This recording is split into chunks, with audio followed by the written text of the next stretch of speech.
Hi guys, it's Katie Bishop with PrairiErth Farm, and I brought my friend and wash pack lead wholesale coordinator John Williams here to help me talk about eggplant.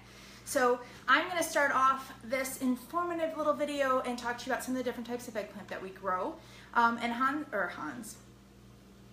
John is going to share with you some of the ways he likes to prepare it because he's kind of an eggplant pro. So we have 3 different types of eggplant here. You can see they don't all look the same. So this is an Italian variety of eggplant, and it is the classic eggplant shape, which is really, really pretty, dark purple. But you have to be careful with this variety. If you pick them up at the farmer's market, they have these thorns, and they will make you bleed. It's terrible. Yeah. So we pick these with gloves. Just if you're going to pick them up, don't pick them up by the green part. Carefully pick them up by the actual eggplant. The next one looks a lot like the Italian eggplant, but it is not. This is an heirloom variety. This is called Violetta di Frenza, right? Yeah. No, it's not. That's the fennel. It's the Blanca. Oh, yeah. Sorry. Blanca di... There's so many different varieties. Know that this is a beautiful heirloom variety. You can see how pretty it is. And it, what's nice is it doesn't have those thorns for the most part. So, and then this one is very special. This is a Japanese eggplant, which it looks very different. So how do you know what a good eggplant is? How do you know which one to pick at the store or at the farmer's market, preferably, than going to the store? So you want to find one that is firm. If it's soft, it is old and it's overripe. So a ripe eggplant is a nice firm eggplant that if you were to lightly press in, it would not leave an indentation in the skin.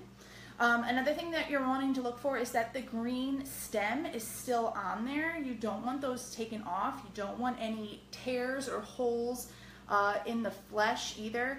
So when you're getting these home and if you cut them up ahead of time, they're not going to last very long and they're going to turn brown. So you want to leave these whole and leave them in the fridge as they are. So for that same reason, you want to make sure there aren't any that have any holes in them. Sometimes they will have a little bit of this, it's kind of like sun damage, right? I think that's some bug damage, actually. Oh, yeah. Can you see? Yeah. It's okay. Totally superficial. Doesn't go past the skin of the eggplant. You wouldn't want the whole thing covered in that, but just a little bit of it, it's totally fine. It's all good. So that's how you know how to get a good eggplant. To store it, these need to be in the refrigerator. They ideally like a temperature around 50 degrees, so you probably want to put this in your crisper drawer. You don't necessarily have to wrap it up in plastic or anything like that, but you don't want to leave these out on the counter either, so put them in the crisper drawer. Also, if you know your fridge top shelf gets pretty cold because it's next to the freezer, if you notice things icing over up there, definitely don't put the eggplant on that top shelf. Right. What else was I saying? Oh, nutrition.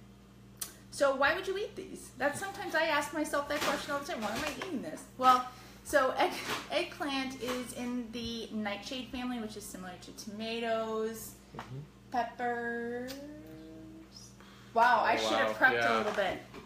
You look that up. So tomatoes, potatoes. I think it's just tomatoes, potatoes. Oh, I don't know.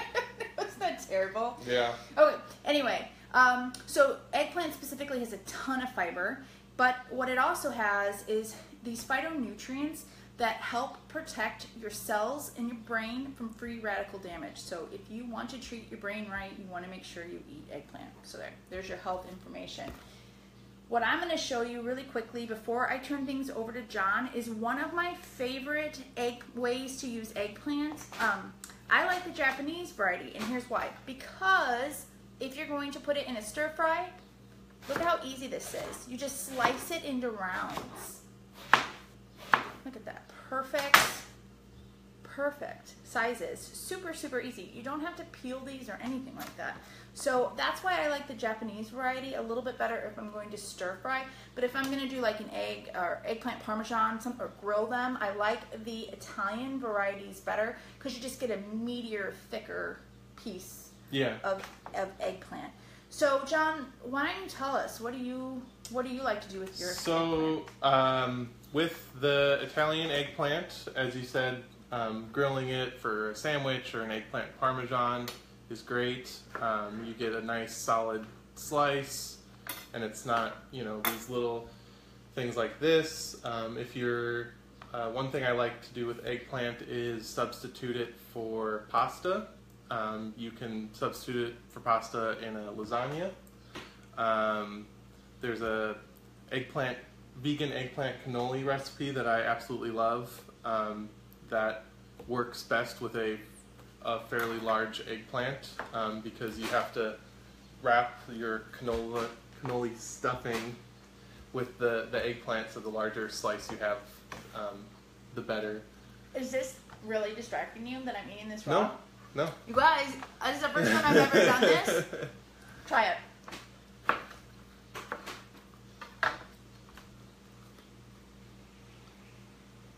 That's really good. It's really... Wow. So this is not, like, we don't rehearse this. We just talked about the whole video, like, maybe 3 minutes before we started. I've never eaten raw eggplant before. Here's what I'll say. If you're going to do it, make sure it's fresh because the skin is typically can be a little tougher on some of the older eggplants and it could be a little bit bitter. Mm-hmm. We were just talking before we started this video. There's this conception that, it's a misconception, that eggplant is really bitter, but that was old school eggplant. They've bred that completely out and eggplant is no longer bitter like maybe your grandparents used to think that it was. It's not anymore. It's so not that... It's juicy. There's a sweetness to it there. Yeah. Okay. Yeah. So here's what I think you should do. I think you should get some eggplant this weekend. We had like all these recipes together for you for cooking it. I think eating it raw is great. Yeah. Let's try the Italian version raw. One thing, or couple standard recipes with eggplant, ratatouille, which Katie has an awesome recipe which she'll bring to the market. Look for the purple paper, right? There's it matches. There's two types of ratatouille. There's the cube everything up and throw it in with a bunch of sauce, which is what this is. It's a lot simpler than the ratatouille recipe you would have seen in Ratatouille, the movie. It's like a stew. Yeah, it's very much a stew. But if you're gonna go with the type of ratatouille you would have seen in the movie, I would highly suggest the Japanese eggplant.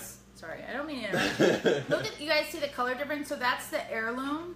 This is the standard Italian variety. And they're about the same color, these two, but the heirloom is super white. I will tell you, that one, the Italian variety raw, I don't really like it.